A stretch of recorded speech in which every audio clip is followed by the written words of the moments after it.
De la reunión no tenemos ya una reunión. Ah, no, pues ya.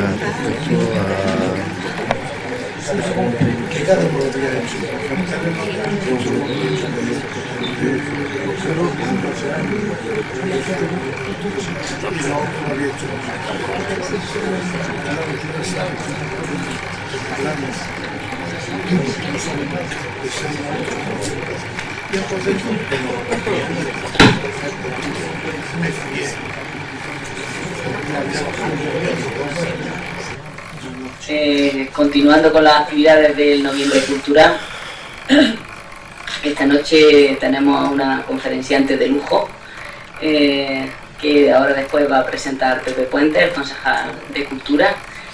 Agradeceros como siempre vuestra presencia aquí y, hombre, alegrarnos de que esta noche está esto casi lleno, que la verdad es que no es habitual, lamentablemente, pero nos agrada que haya tanta gente esta noche aquí para escuchar a Bárbara. Espero que la conferencia sobre la figura de Alamar, ella es especialista en lengua árabe, no sé cómo lo habréis pronunciado, pero bueno, sobre la figura de Alamar, un personaje tan importante en nuestro pueblo, pues nos acercará un poquito más a conocer esa figura y a descubrir algo o mucho de lo que todavía no sabemos sobre él. De paso, como digo, la palabra a Pepe, que va a introducir un poquito la conferencia. Buenas noches, paisanos y paisanas. Esta quizás sea una de las conferencias estrellas del Noviembre Cultural. Sabéis que hubo anteriormente una sobre el Osbar, la comercialización del aceite, y esta pues reviste quizá un carácter más intelectual, digamos, un carácter histórico interesante para nuestra ciudad, como le he dicho a Bárbara, porque hay una gran sensibilidad en nuestro pueblo hacia este personaje ilustre, ¿no? Entonces todo lo que nos vengan a informar de él, pues creo que será muy útil para nuestra memoria y poder nosotros seguir pues, transmitiendo estos conocimientos que nos van a venir, pues ya digo, muy bien, ¿no? Complementando lo que ya sabemos. Seguramente que ella nos va a aportar datos que nos van a gustar. Esta conferencia pues estuvo gestando porque nos enteramos, Antonio nos dijo que había una profesora de la Universidad de Granada que estaba preparando su tesis doctoral sobre la figura del rey Alamar. Seguramente ella lo va a pronunciar mucho mejor que nosotros lo vemos ya, lo hemos hecho casi de casa, lo hablamos en nuestro argot, digamos, de andar por casa. Ella seguramente lo hará mejor porque es licenciada en Filología Árabe por la Universidad de Granada, doctora en Historia, y entonces su tesis doctoral, es sobre este tema. Se puso en contacto con el ayuntamiento, con algunas personas de nuestro pueblo, recabando pues, información un poco de lo que hubiese fondos bibliográficos o algo en este ayuntamiento. También es becaria de investigación y todo en torno al rey Alamar, pues supongo que le habrá hecho tener un poco de ilusión, ¿no? Y además también yo creo que será generosa y podrá compartir, ya sabéis lo que pasa con los de Granada, ¿no? Que Granada, Alamar, todo lo bueno es para Granada, está muy bien, ¿no? Y en los pueblos pues, nos quedamos un poco, parimos las cosas, pero luego nos pasa como la calle Serrano de Madrid, fijaros que calle más buena y sabéis por qué le pusieron el nombre, ¿no? La calle Serrano de Madrid, por un alfonero también, ¿no? Entonces pues también le he comentado a ella que tenemos también, además del rey Alamar, que es una figura de primer orden en la historia de Andalucía y de España, pues también tenemos otros personajes que esperemos que alguien se atreva también en sus tesis doctorales a trabajar sobre ellos, como es Elvia Albina, Marco Elvio, de la familia de los Galerios, de Afona, y esta señora pues tuvo la fortuna de parir a Séneca, el gran filósofo cordobés, nació en Córdoba, pero su madre era arjonera y toda su estirpe, su padre, su abuelo y demás, eran arjoneros.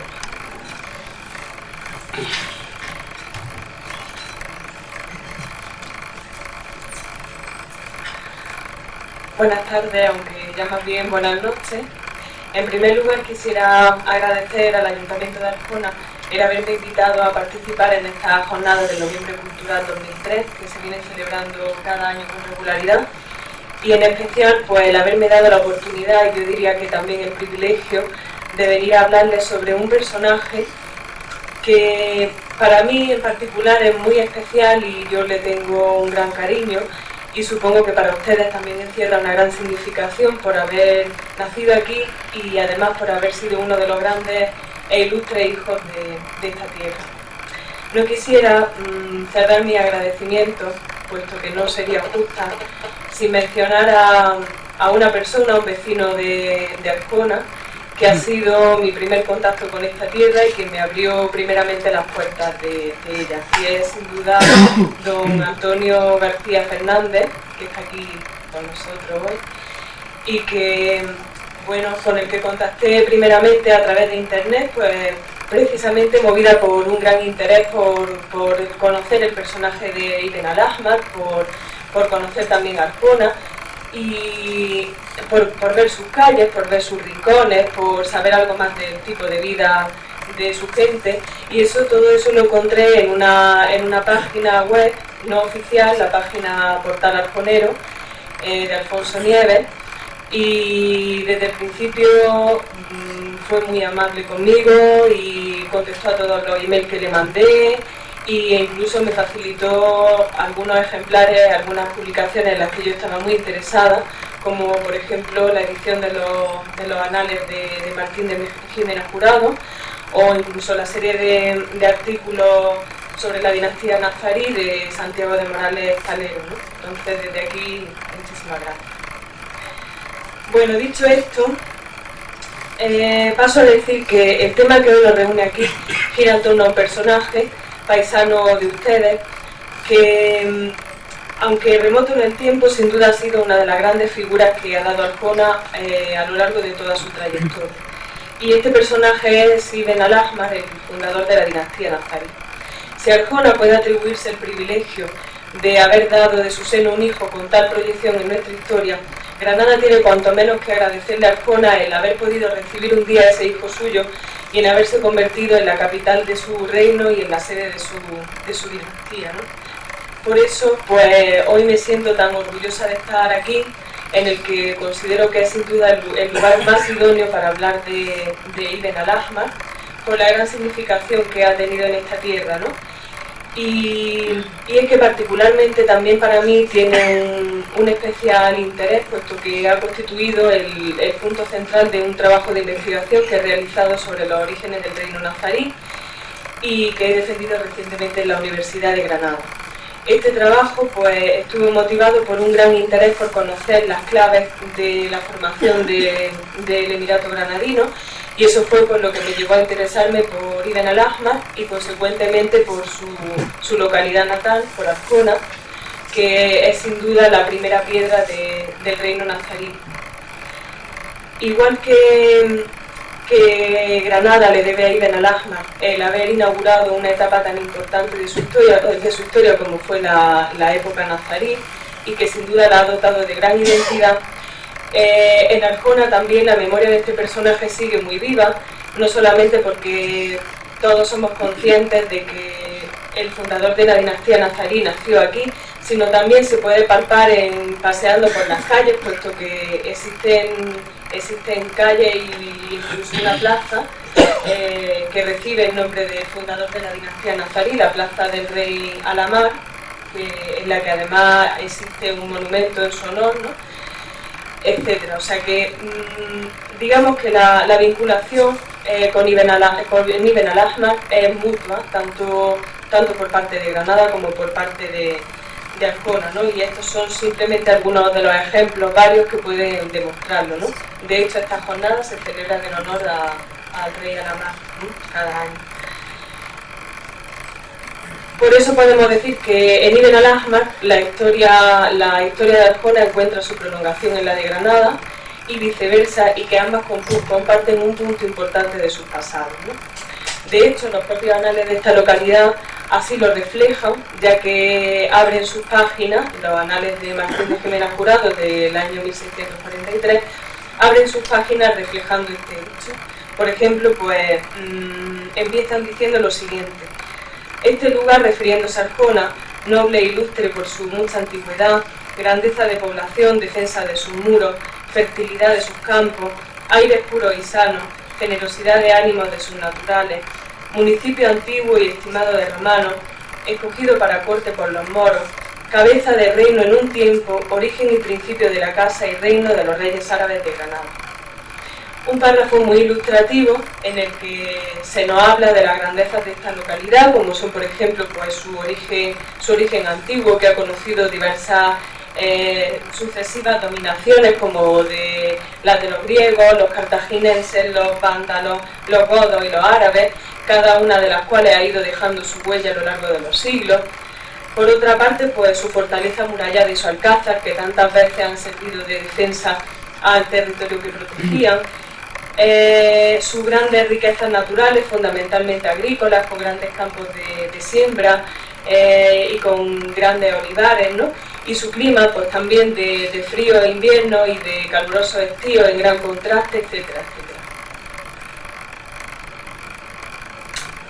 Teniendo en cuenta que el medio en el que nacemos nos condiciona inevitablemente, sin duda todas estas características en conjunto, incluso muchas más, configuraron el entorno en el que nació Ibn al-Ahmar y en el que se desarrolló gran parte de su vida. También seguro que contribuyeron a enriquecer grandemente sus cualidades que tanto le sirvieron para llegar tan alto, ¿no?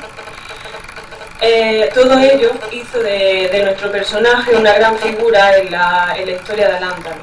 Cuando decimos Al-Ándalus nos referimos a la España musulmana, es decir, a los años de dominación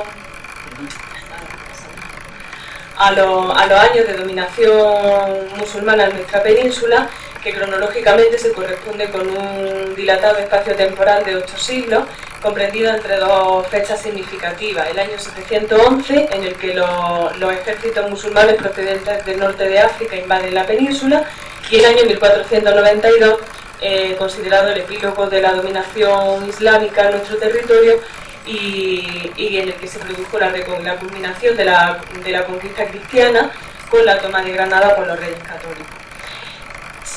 La trayectoria andalusí de nuestro pasado ha contado con diversas fases, y entre ellas la época nazarí fue la última, inaugurada por Muhammad I, por Ibn al-Ahmar, en el siglo XIII, y que se desarrolló desde ese siglo hasta el siglo XV.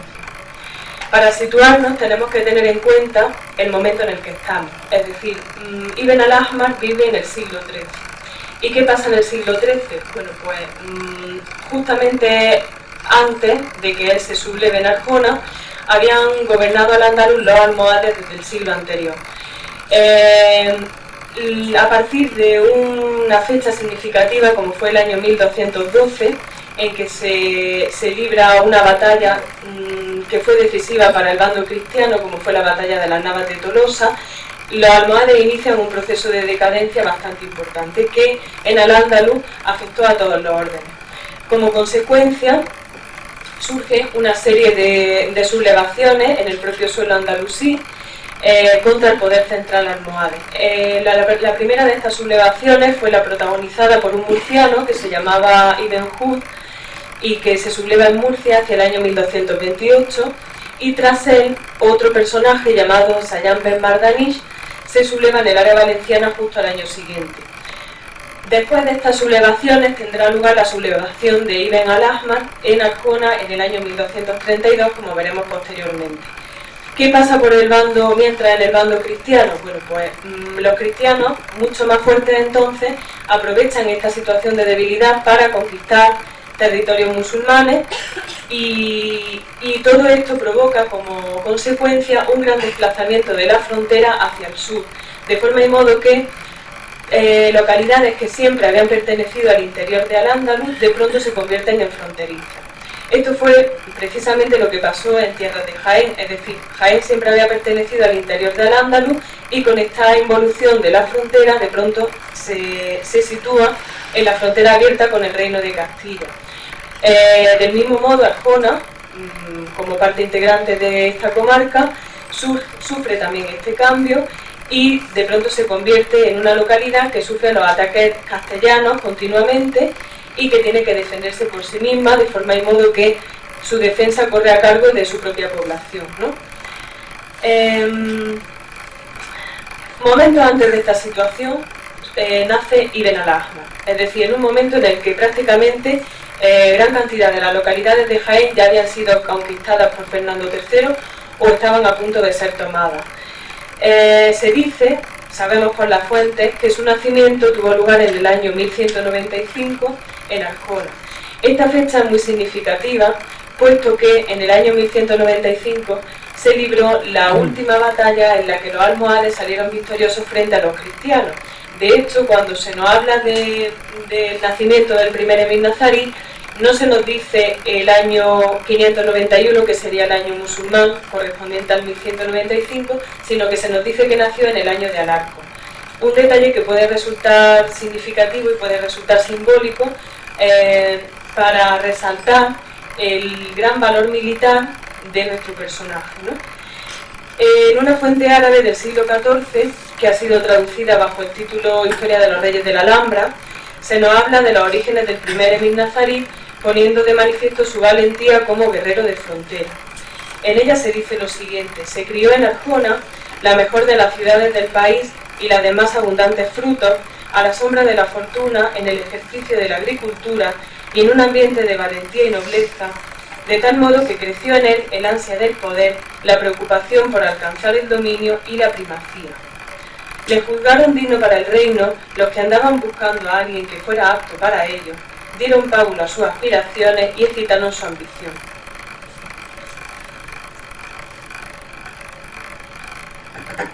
Ibn al-Ahmar nació, como hemos visto en Arjona, en el seno de una familia que estaba sentada aquí y que se conocían con el nombre de los Banu Nasr, los hijos de Nasr, o los Banu al-Ahmar, los hijos del rojo o del bermejo, como viene en las fuentes cristianas, literalmente, ¿no? Esta familia era una familia de origen sencillo, que estaban dedicados fundamentalmente a la agricultura y a la ganadería, y de hecho esta era la ocupación del primer emir nazarí, que se supone que simultaneaba con la defensa de la frontera, ¿no? De hecho, las mismas fuentes cristianas así lo corroboran, como por ejemplo pues, la primera crónica general de España, donde se dice que poco antes era Quintero, que no había otro menester sino seguir los bueyes et el arado. O la historia de la Casa Real de Granada, en la que se afirma también que el primer emir nazarí, poco antes siendo labrador y pastor, se había dado a la milicia. De la familia nazarí sabemos que el padre de Ibn al-Ahmar se llamaba Yusuf y que su madre se llamaba Fátima y era hija de un miembro de otra familia que también estaba asentada en Arjona, que eran los Banu Ashkilula o Banu Escayola, también han pasado la historia así. Esta familia aparece emparentada con los nazaríes ya desde el nacimiento de Ibn al-Ahmar, pero luego también va a ser muy importante en la fundación del reino nazarí, puesto que tendrá una especial implicación política en los primeros años de su existencia, sobre todo en la época de Muhammad I, de Ibn al-Ahmar. También, digamos, los vínculos familiares con esta familia se multiplican después, puesto que Ibn al-Ahmar casó a dos de sus hijas, como veremos ahora, con dos miembros de esta familia. Nuestro personaje tenía 3 hermanos, al menos, que se llamaban Ismail, Yusuf y Faras. Y luego se casó con su prima paterna, la hija de su tío Muhammad, como podéis ver en el cuadro familiar, que a lo mejor resulta algo explicativo, porque si no el jaleo de familia es tremendo. Se casó con una prima suya paterna que se llamaba Aisha, con la que tuvo 4 hijos. Muhammad, que fue el primogénito, que sería luego el segundo sultán nazarí a partir de 1273, cuando muere nuestro personaje, y luego también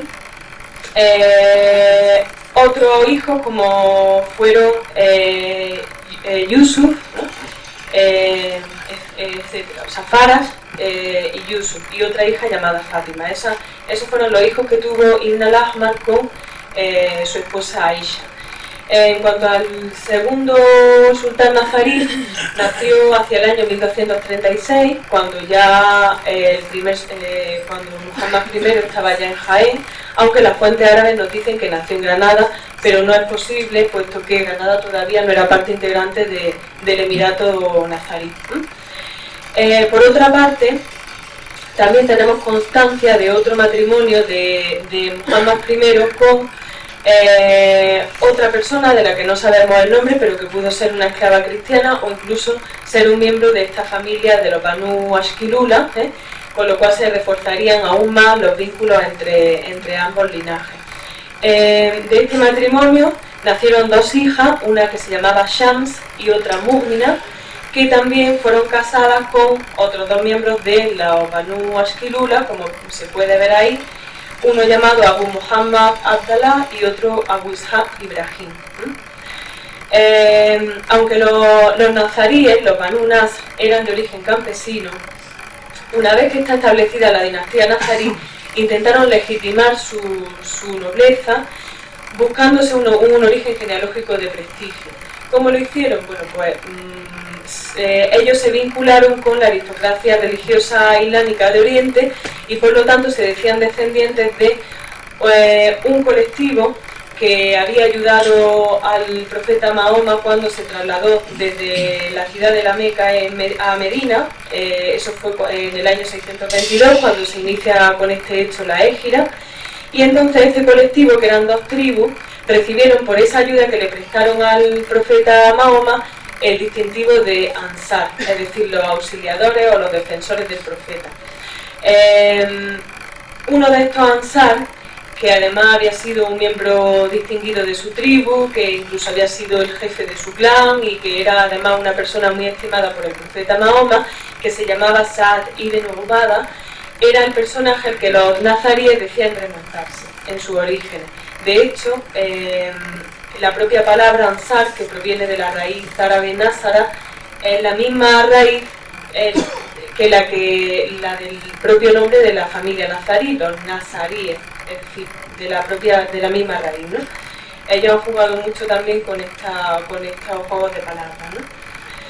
De Ibn al-Ahmar nos han sido transmitidas algunas leyendas, como la que nos dice, según dice la tradición, que nació en la llamada Casa del Rey, aquí en Arjona, o también otra en la que pues se da una visión un tanto heroica y mesiánica del primer emir nazarí, y que cuenta que había un hombre dedicado a la finanza y que tenía una yegua de mucho prestigio. Entonces esa yegua era tan buena que incluso el propio rey castellano Fernando III se interesó por ella y quiso comprarla. Sin embargo, este señor tuvo un sueño en el que se le apareció una figura y le decía que no se la vendiese a Fernando III, sino que le decía: acude a Arjona con tu caballo y busca un hombre que se llama así y que tiene tales características. Dáselo y él se apoderará de Jaén y de otras ciudades similares. Entonces este señor cogió la yegua, se dirigió a Arjona y allí empezó a hablar muy bien de ella, hasta que Ibn al-Ahmar se enteró de su existencia, lo buscó y finalmente se la compró. Estas son algunas de las leyendas que nos han sido transmitidas sobre el primer sultán nazarí y que además han sido transmitidas tanto por la cronística árabe como por la cronística cristiana. Si tuviésemos que analizar la personalidad del primer emir nazarí, podríamos decir que una de las principales claves de su conducta fue su valentía como zegrí. ¿Qué entendemos por zegrí? La palabra zegrí proviene de un término árabe, zagrí, que significa fronterizo, y que por lo tanto se refiere a los que defendían el zag, es decir, la frontera. Esta era sin duda la ocupación de esta figura, como ya hemos visto, que además era agricultor y ganadero, ¿no?, por el medio en el que había nacido, ¿no? Los éxitos militares de Ibn al-Ahmar pronto empezaron a darle fama, y esta fama ha sido reconocida tanto por las fuentes árabes como por las fuentes cristianas. Por ejemplo, un cronista árabe del siglo XIV, que además era granadino y que sirvió a la dinastía nazarí en esta época, que se llamaba Ibn al-Hatib, nos ha transmitido un relato en el que se describe al primer sultán nazarí. De él se dice: era un guerrero valiente, un héroe, un hombre esforzado, de gran firmeza, que desdeñaba la vida tranquila y ociosa y prefería la rudeza y la pobreza, sobrio en la comida, sencillo en las armas, de gran ímpetu, bravo, muy intrépido, menospreciaba la presunción, era buen amigo de sus parientes, bienhechor de su gente, celoso en la reclamación de su derecho. Iba en persona a la guerra. se hace en lengua los cronistas en ponderar el filo de su arma y el peso de su marcha. Es decir, que continuamente hay muchas alusiones al valor como guerrero de frontera y como militar del primer sultán nazarí. Además de sus grandes dotes militares, nuestro personaje tenía a su favor otro elemento más, y fue su carisma político y religioso, sobre todo político, que sin duda pues fue lo que pudo faltarle a los otros sublevados andalusíes que se habían revelado antes que él. Era un personaje de una gran sencillez e incluso puede decirse que también espiritualidad, que aparece participando en el ambiente místico islámico de su época, aunque de forma independiente y moderada, y de hecho muchas de sus actitudes vitales así lo revelan, incluso su propia apariencia física. Por ejemplo, se ha dicho de él que era este sultán un prodigio de Dios por su sencillez, su santidad y sus buenas prendas exteriores, que remendaba sus sandalias, vestía áspero traje, prefería la vida campestre y era serio en su asunto. La vestimenta y la apariencia física pueden ser muy significativas dentro de la religiosidad islámica, porque el hecho de llevar sandalias, por ejemplo, o incluso el hecho de vestir, de llevar una vestimenta de burda de lana, que era la manera en la que solían vestir los místicos musulmanes, pues puede ser muy reveladora, ¿no? Luego también, si a esta... Bueno, aparte, Ibn al-Ahmar se dice que tenía una especial predilección por los viernes. El viernes es el día sagrado del Islam, igual que para el cristianismo es el domingo, porque se celebra la oración comunitaria en la mezquita mayor y se da el sermón. Entonces, también se nos dice que la mayoría de los acontecimientos importantes de su vida tuvieron lugar en viernes, como fue, por ejemplo, su propia sublevación en Arjona, o incluso la toma de la ciudad de Jaén y la toma de la ciudad de Granada, y también podríamos decir incluso que el día de su muerte. Si a la apariencia física que más o menos podemos imaginarnos del primer sultán nazarí le añadimos la única descripción física que tenemos de él, que aunque es muy ligera y muy vaga, puede hacernos una idea en la que se nos dice pues que era guapo y que tenía la piel clara y resplandeciente. Nos podemos hacer una idea de su físico a grandes rasgos. Gracias a su carisma político y religioso, poco a poco se fue aglutinando alrededor de su persona un número de adeptos a su causa. Así, los primeros que obedecieron a su poder de convocatoria fueron los propios habitantes de Arjona, que lo proclamaron emir un 16 de julio de 1232, un viernes, a la salida de la mezquita mayor de la Alcazaba, que se supone estaba situada en la actual iglesia de Santa María, y tras la salida de la oración le juraron obediencia y lo proclamaron emir, cuando tenía solamente 37 años. A partir de Arjona como centro de poder, su autoridad se fue extendiendo por territorios cercanos, y poco a poco así fue evolucionando el propio emirato nazarí. Así, por ejemplo, al año siguiente se incorporaron a su territorio las localidades granadinas de Guadí y Baza, y sobre todo la localidad de Jaén.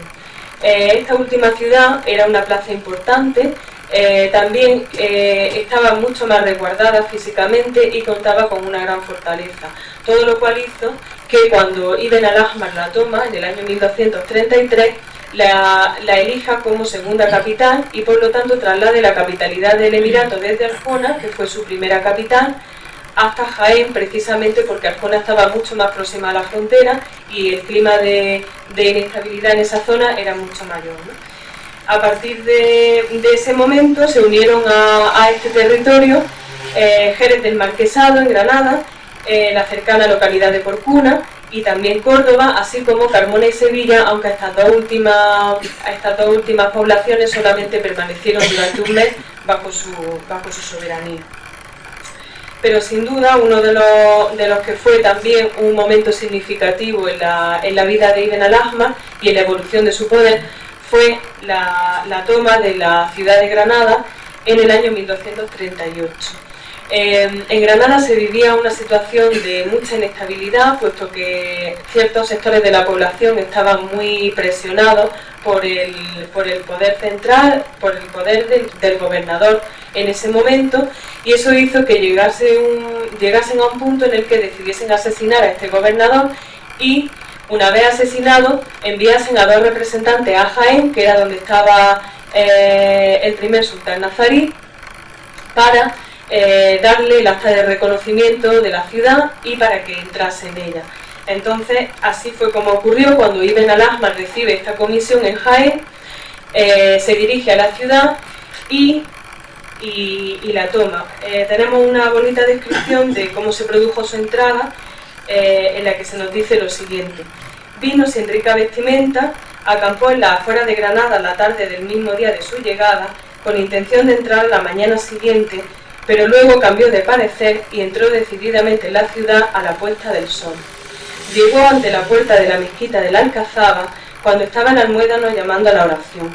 Entonces invitaron los jeques al sultán a que fuera al mihrab y rezó al frente de ellos. Luego entró en el palacio de Badis, precedido de gentes con cirios. Ardían antorchas en las puertas y entró con sus eunucos como un recién casado. Es decir, ya tenemos a Ibn al-Ahmar en Granada, y a partir de este momento él se establece en la Alhambra, en las construcciones que había en ese momento, en lo que luego se convertiría en el palacio y en la sede del poder nazarí. Y una vez que está allí, se dice que lo inspeccionó todo y marcó los cimientos del castillo. Señaló en él quien lo excavase y no terminó el año sin que el castillo tuviese unas elevadas construcciones de defensa. Le llevó agua del río, levantando una presa y excavando una acequia exclusiva para ello. Es decir, reforzó las estructuras militares que había entonces con otras nuevas, como por ejemplo fueron la Torre del Homenaje, en la que se supone que residía, o incluso la Torre de la Vela, que se puede, digamos que es lo primero que se ve de la Alhambra, una de las torres más llamativas. Una vez tomada Granada, volvió a hacer otro cambio de la capitalidad, es decir, siempre buscando territorios más adentrados, mucho más resguardados, con una orografía mucho más pronunciada y mucho más lejanos de la frontera. Eso fue lo que realizó de nuevo, ya que volvió a cambiar la capital desde Jaén hasta Granada, que desde ese momento se convirtió en la capital del poder nazarí hasta el siglo XV. Una vez tomada esta ciudad, se le adhirieron otras también de gran importancia, como fueron Málaga hacia el mes de abril y la ciudad de Almería hacia el mes de mayo o junio. Con estas 2 nuevas adhesiones tenemos ya prácticamente configurado el mapa de lo que fue el Emirato nazarí. Si bien es cierto que luego tuvo que sufrir unos recortes territoriales bastante importantes. En primer lugar, la pérdida de Arjona, que se produjo hacia el año 1244 y que fue sin duda uno de los capítulos más tristes seguro de la vida de Ibn al-Ahmar, no solamente porque pertenecía a sus territorios, sino por haber sido un lugar tan emblemático, su lugar de nacimiento y el origen de su poder. Esto se produjo hacia el año 1244, en que Arjona pasa al poder de Fernando III el Santo de Castilla. La toma de Arjona preparó el terreno para el asedio definitivo sobre la ciudad de Jaén. Hay que tener en cuenta que Fernando III ya había intentado tomar la ciudad en varias ocasiones, con duros asedios, hasta que en este momento es cuando realmente la conquista. Ante la imposibilidad de enfrentarse a los castellanos, Ibn al-Ahmar considera que la mejor solución es la rendición pactada y por lo tanto firma con Fernando III un tratado que se conoce como el Tratado o el Pacto de Jaén en el año 1246, por el cual le cede la ciudad y se establecen, podríamos decir entre comillas oficialmente, los límites fronterizos del reino nazarí. Este pacto se ha considerado de hecho el acta de nacimiento del reino nazarí de Granada. A partir de este momento en el que ya tenemos el reino nazarí prácticamente configurado, Ibn al-Ahmar, o incluso ya podemos decir que Muhammad I, el primer sultán nazarí, se dedican por completo a organizar internamente el reino. No solamente organiza su organigrama de gobierno con sus visires, es decir, sus ministros, secretarios y jueces, sino que además también se nos dice que él se ocupó directamente de las finanzas y fomentó su riqueza, y se llenaron sus monedas, de monedas sus alacenas. Prosperaron sus empresas, colmó los alfolíes públicos, llenó el interior del monte contiguo a su fortaleza de varios cereales, los almacenes de sus casas de provisiones y armas, y sus establos de caballos de montar y bestias de tiro y carga. En cuanto al comportamiento del primer sultán nazarí, como ya emir, podemos decir que concedía a la gente una audiencia general 2 días a la semana, en la cual le eran denunciadas las injusticias, le eran comunicadas las peticiones de las instancias, le recitaban los poetas, recibía a los embajadores y consultaba a los consejeros. Luego se trasladaba al salón privado para examinar sus asuntos y remitir la cuestión a quien correspondía mirarla. Por las tardes comía con sus parientes más allegados y con los ilustres cadíes a quienes más afecto tenía. También se nos dice que escribía de su puño y letra la lista de los impuestos y ni robaba en los gastos ni daba por favoritismo. Es decir, él se ocupó del sistema de impuestos y de las finanzas, mientras que dejó otras competencias a personas muy especializadas que además él eligió que habían ocupado esos cargos anteriormente. En cuanto a otras características del primer sultán nazarí, podemos decir que tenía una especial predilección por el color rojo, y esta predilección puede que arrancase incluso de su propio nombre, ya que era conocido como Ibn al-Ahmar, el hijo del rojo o del bermejo, como hemos dicho ya anteriormente, por ser este el apelativo con el que era conocido su padre. De hecho, las fuentes cristianas dicen, y las fuentes árabes, con lo que más se distinguió fue con el apelativo de su padre, conocido por al-Ahmar, el rojo, que usó en todo y al que se limitaba en su denominación. Con él cabalgaba, con él escribía y con él se ataviaba en su vestido. En este mismo sentido, otra fuente árabe afirma, no le importó que su padre fuera conocido por al-Ahmar, sino que tomó este color por distintivo y señal que usaba como encabezamiento de sus escritos y en el adorno de sus vestidos.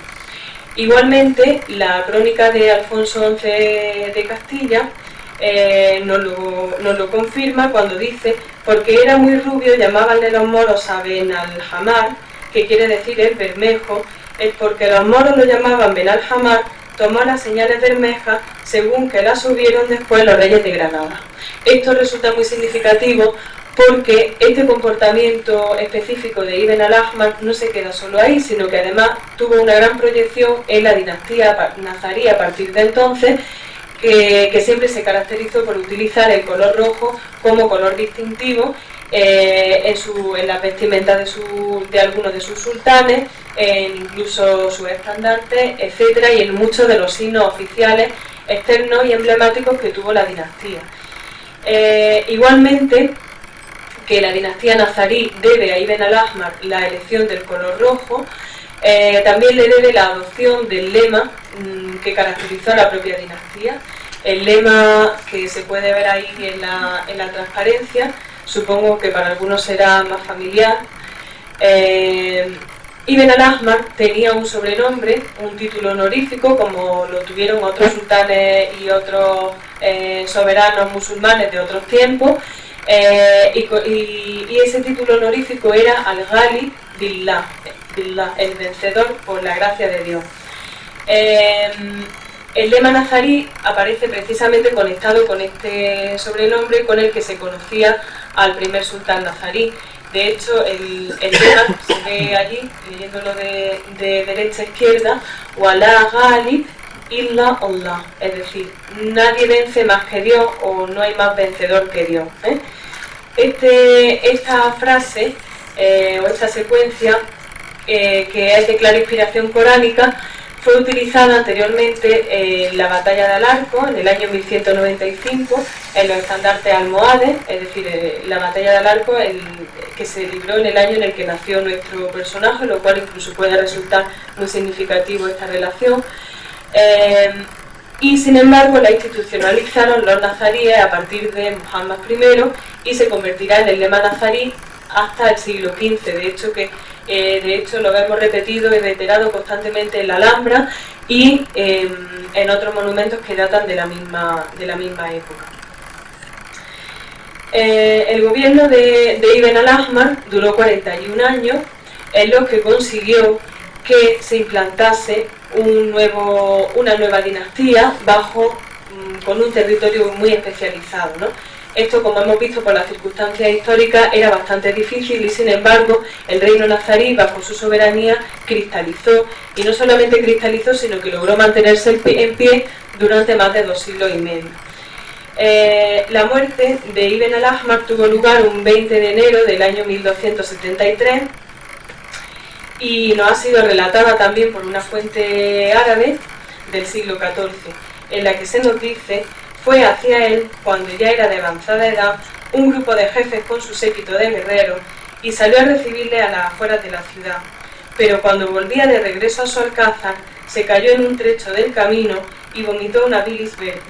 Fue montado a caballo acompañándole a la grupa un alto personaje a su servicio llamado Sabir el Grande y murió la noche del viernes del día mencionado. Fue enterrado en el cementerio de La Sabica. La Sabica es la explanada que hay junto a la Alhambra, fuera del recinto amurallado de la ciudadela, en la parte alta de la colina, donde luego también serán enterrados otros sultanes nazaríes. Con Ibn al-Ahmar terminaba el periodo de formación del reino nazarí, que continuará en la persona de su hijo y fundador Muhammad II, y que contó con una amplia trayectoria hasta que se produce la conquista definitiva de la ciudad de Granada por los Reyes Católicos el 2 de enero de 1492. Pero a pesar del hecho histórico que fue, los que somos conscientes de nuestro pasado andalusí, y en especial pienso que la gente de Arjona, que tiene a Ibn al-Ahmar en su corazón y en su memoria, y también incluso los que somos de Granada, porque le debemos el mayor signo de identidad de la ciudad, como ha sido la época nazarí, la leyenda de Ibn al-Ahmar permanecerá siempre en nuestra memoria y espero que siga siendo así. Bueno, muchas gracias por su atención.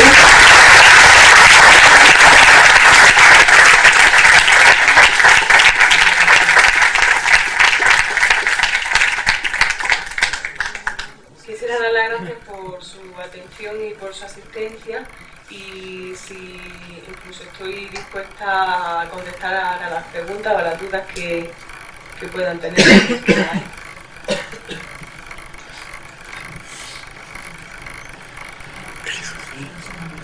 Sobre la mística, sobre la moneda, eso ahí hablo algo antes. ¿Sobre? Sobre la moneda, la función, en fin, moneda o guantes, si algo. Pues en época de Muhammad I de Ibn al-Ahmar se acuñaron ya las primeras monedas nazaríes. Hay monedas muy diferentes, puesto que Ibn al-Ahmar tomó como referencia, según los diversos momentos y según sus intereses políticos, a una dinastía fuerte u a otra. En un primer lugar, como hemos visto, por ejemplo, que él no se sublevó contra el poder almohade directamente, sino contra los que se habían sublevado contra el poder almohade. Él se apoyó mucho en el poder almohade para convencer a los sultanes que todavía sostenían ese poder de que él era el defensor de Al-Ándalus en su nombre. En este sentido, por ejemplo, acuñó algunas monedas del tipo almohade, que son así dinares cuadrados, y además muy parecidos a los que se acuñaron en la época anterior, ¿no? Luego también se acuñaron otras monedas de tipos diferentes. Por ejemplo, también se conservan monedas hechas a imagen de las que acuñó una dinastía que dominó Túnez en esa época, y también con las que estableció Ibn al-Ahmar una serie de vínculos políticos, ¿no? No se conservan muchas monedas de esta época.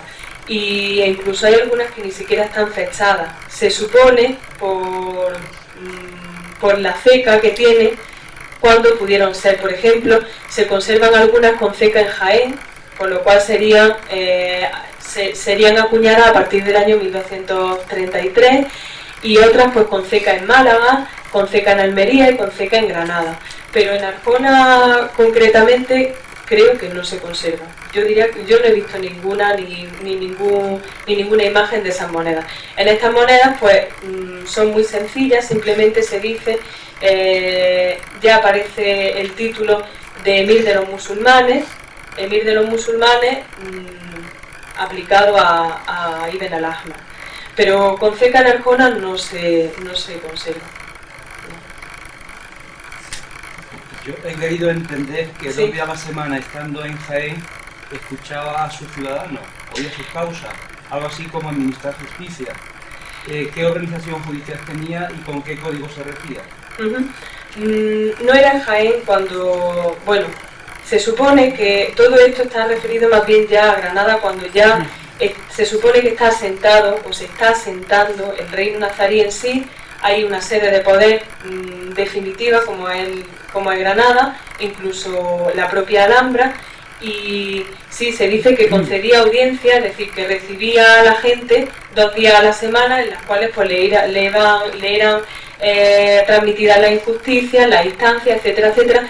Y luego también se dice que él transmitía o le encargaba esos asuntos a quien le compitiese, ¿no?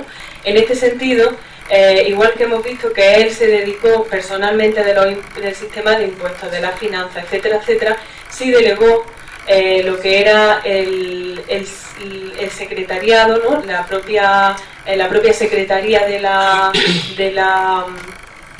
reino nazarí a secretarios profesionales que ya habían trabajado en ese cargo anteriormente. Igualmente, también tenemos la nómina de los cadíes, es decir, de los jueces, que sobre todo los jueces mayores, pero también tenemos nombramientos de jueces en otras localidades que pertenecían al reino nazarí, no solamente las grandes ciudades, sino también otras localidades menores, pero que también de importancia. Por lo cual, el sistema judicial siguió la organización islámica propia, es decir, se rigieron por el derecho islámico, y el derecho islámico en concreto el de la escuela o la tendencia maliquí, es decir, se siguió. Bueno, es que esto es muy complicado. En el derecho islámico existen 4 escuelas jurídicas que interpretan la ley islámica, y de esa la maliquí fue la que tuvo vigencia en Al-Ándalus, sobre todo a partir del Emirato Omeya de Córdoba, pero también en otras épocas posteriores, ¿no? Pero que la organización judicial, él no se dedicó a impartir justicia, sino que eso lo delegó en jueces, en cadíes o jueces profesionales, ¿no?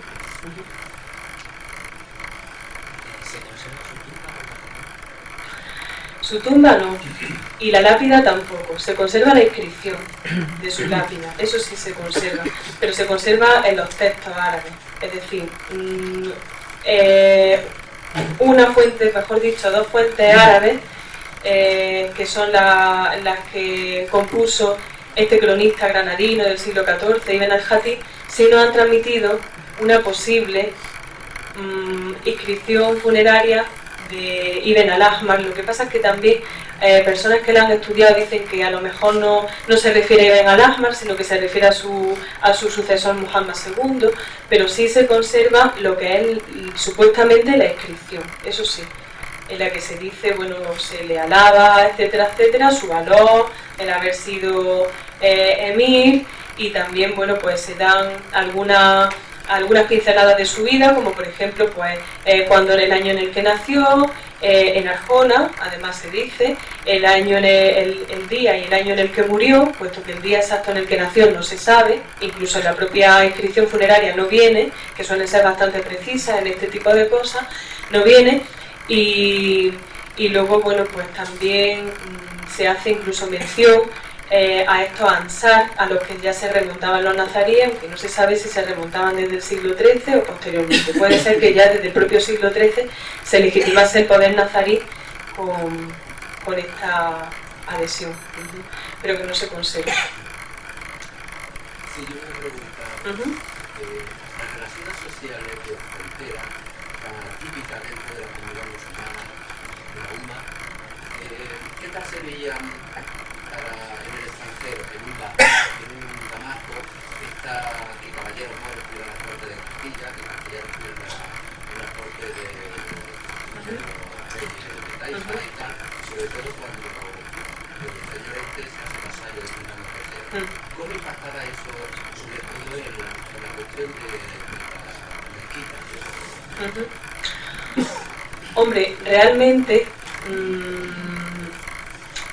el hecho de que un musulmán participe de la actividad militar del bando contrario, en este caso el bando cristiano, en época de medieval no se veía bien, porque sobre todo cuando iba en contra de sus propios correligionarios.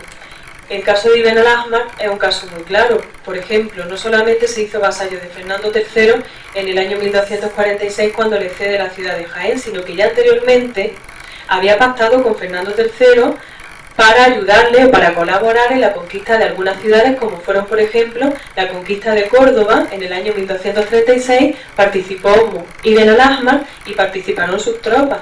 Incluso luego después, la conquista de Sevilla, en el año 1248, también se libró con la participación de combatientes musulmanes de Ibn al-Ahmar. Es decir, realmente eso va en contra de la propia religión.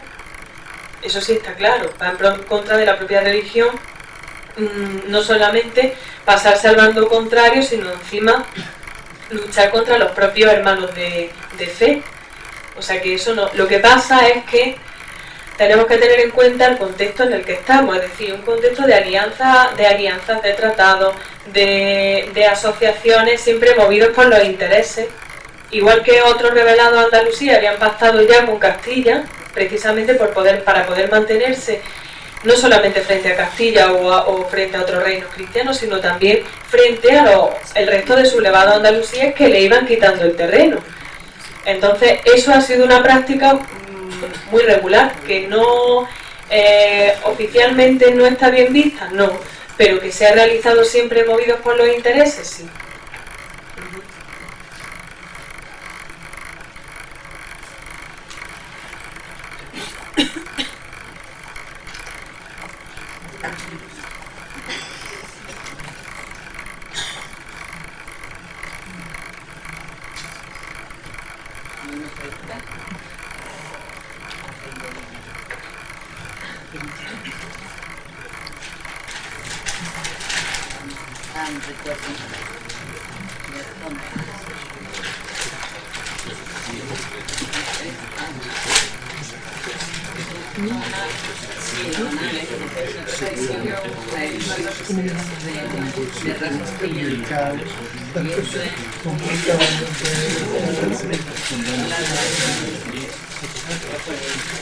No el escudo nazarí, pero el escudo de Arjona. Pero lo lleves de recuerdo de la nada.